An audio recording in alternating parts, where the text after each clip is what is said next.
Welcome back, everyone.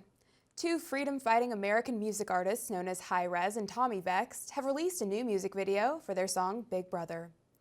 The name of the song speaks for itself, as the lyrics get into the harsh reality that George Orwell's dystopian novel, 1984, is no longer fiction today. The duo also takes a jab at the World Economic Forum and their plan for global dominance. Take a listen. Government tracking our phones, everything we eat GMO. They want us all driving electric controlled everywhere that you go. I ain't riding with Biden and I ain't trusting Trudeau. But in fact, all these politicians, the web place around the globe, taxing on carbon emissions. They don't want you guarding your children. They don't want you having no knowledge. They want us all in the prison, gender confusing the youth. Their agenda is proof. I don't trust these fact checkers every time they censor the truth. How we overpopulated if our birth rate is shrinking. Go ahead, ignore your instincts. Morals right down the sink. All the freedoms that you thought you had, they gone in a blink. Sir, you're under arrest. You've had too much to think. Big brother, we don't love you no more. Big brother, we can't trust you no more. They keep on pulling and pushing until we all end up wishing, and now we can't take no more. Big brother, living like 1984. Big brother.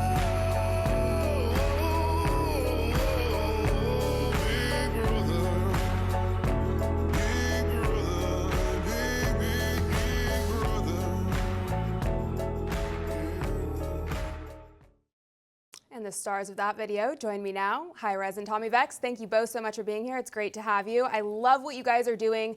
The new song is straight fire. Rez, I assume these evil, Luciferian, self-appointed global elites trying to take over the world served as your inspiration to write this song. But tell us more about the creative process. How did you come up with this gem? Yeah, a lot of people over the last few years were just kept bringing up George Orwell, 1984, and I was like, wow, no artist really conquered that subject. So, I hit up Tommy right away, and it kind of came to fruition, and we made it happen. So I hope we did it justice.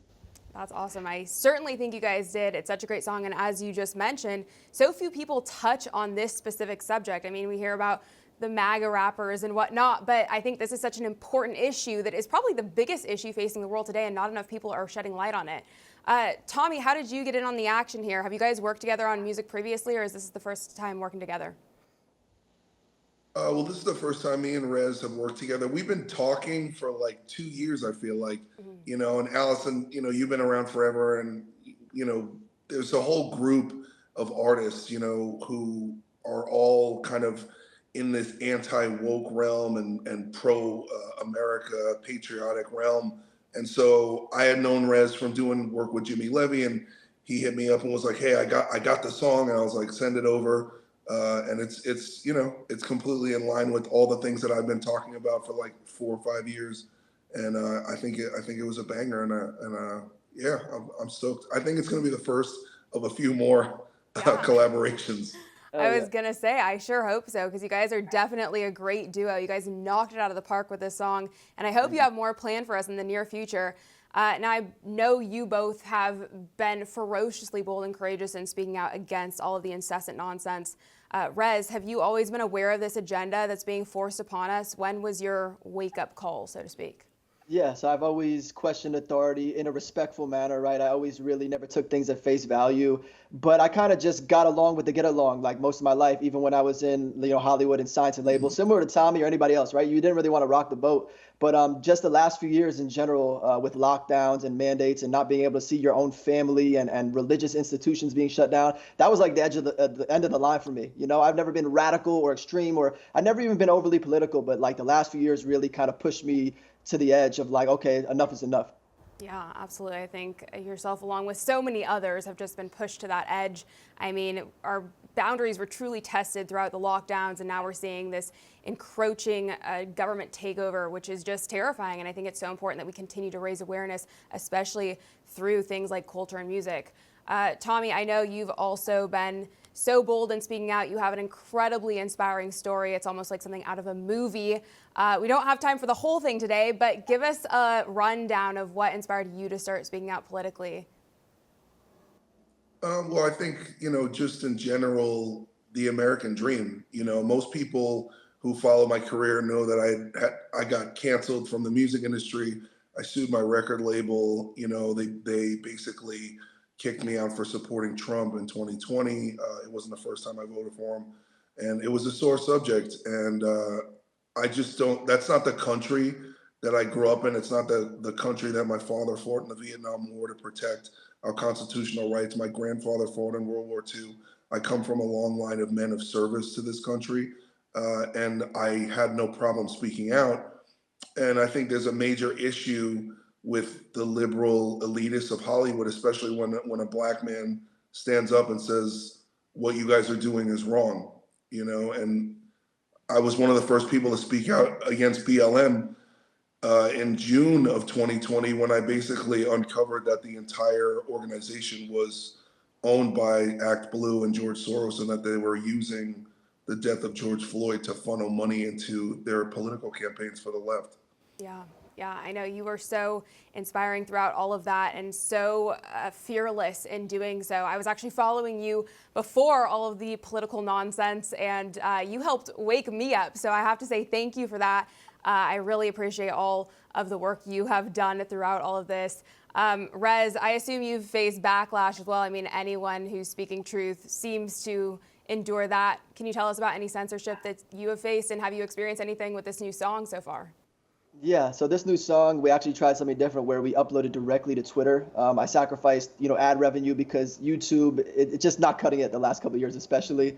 And even if I did get videos big on YouTube, I had limited ads, and you can see that things that I used to get paid 3, 4, 5 times the amount for good ads, it's like, oh, it's not really suitable for ads. Meanwhile, Megan Thee Stallion, Cardi B, Demi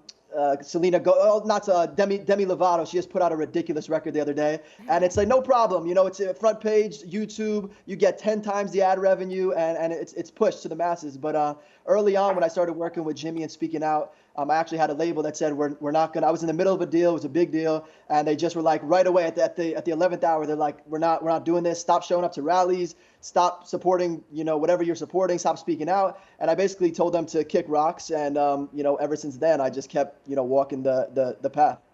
That's incredible. You recently tweeted, I remember rapping about drugs, sinning, partying, and suicide. No one said I was cringe, but as soon as I started rapping about God, free will, positivity, and government corruption, I started irritating people's demons and getting called cringe. I mean, it's so true, right? It's such a good point, and it just goes to show who's really in charge and that those speaking out against evil are continually persecuted, right? Yep. Yeah. When I was signed to a division under Sony, I remember I was rapping about literally Xanax and partying and I was rapping about everything that rappers are typically rapping about. And no one had a problem with it. The label was pushing it, and everyone loved it. And it was like, even, fans were like, it wasn't too big of a deal, And then all of a sudden I'm rapping about free will and God and the American dream. And now people are checking on me like I'm crazy, It is such an anomaly, but I'm so grateful that you guys are both doing, everything that's needed right now to help wake people up. People tend to want to stay asleep and stay willfully ignorant, but I think it's hard to avoid when, people are working so hard to push out, new cultural sort of influences as you guys are doing. Tommy, do you have anything else fun for us in the works? Anything else coming up planned that we should be aware of musically? Yeah, I mean, I have a couple of, I put out 3 albums out in the last year, and then I'm working on something pretty interesting, which I think a lot of artists are going to appreciate. I'm doing a new social media app, and I'm white labeling it for artists. So we're in the beta test of creating a social media app that basically functions similar to Instagram, but also has features of Spotify, iTunes, and YouTube condensed in one, where artists are going to be able to be on an open platform and talk about whatever their beliefs are, and exchange thoughts and ideas, sort of like a truth social for musicians. And then I'll be launching that sometime in the fall. So I'm looking forward to that. Oh, that's incredible. I can't wait to see what comes of that. That's very exciting. Well, before we wrap it up for today, Rez, where can people go to find the new song? Yeah, everywhere. Any platform that carries music and has music, make sure you type in Big Brother. You can get on iTunes, Spotify, Apple Music. Last thing I wanted to say, in honor of Pride Month, I'm coming out as a full-fledged Alex Jones supporter. So I just wanted you guys to know Alex Jones was right, and I fully support him. And I was scared to say that, so Mom, I'm sorry. I love it. Amen to that. Keep up the great work, guys. We'll talk to you soon. Thanks a lot. Thank you. For all our viewers asking where One America News is heading in the future, we would like to introduce you to OAN Live. OAN Live is the best way to stay up to date on all of the hard-hitting, straight-shooting, national and international headlines. And the best part is, OAN Live is only $4.99 per month. All the credible, honest, unbiased reporting One America News offers at a fraction of the cost of cable. Just go to OANN.com to easily sign up for OAN Live and stay informed.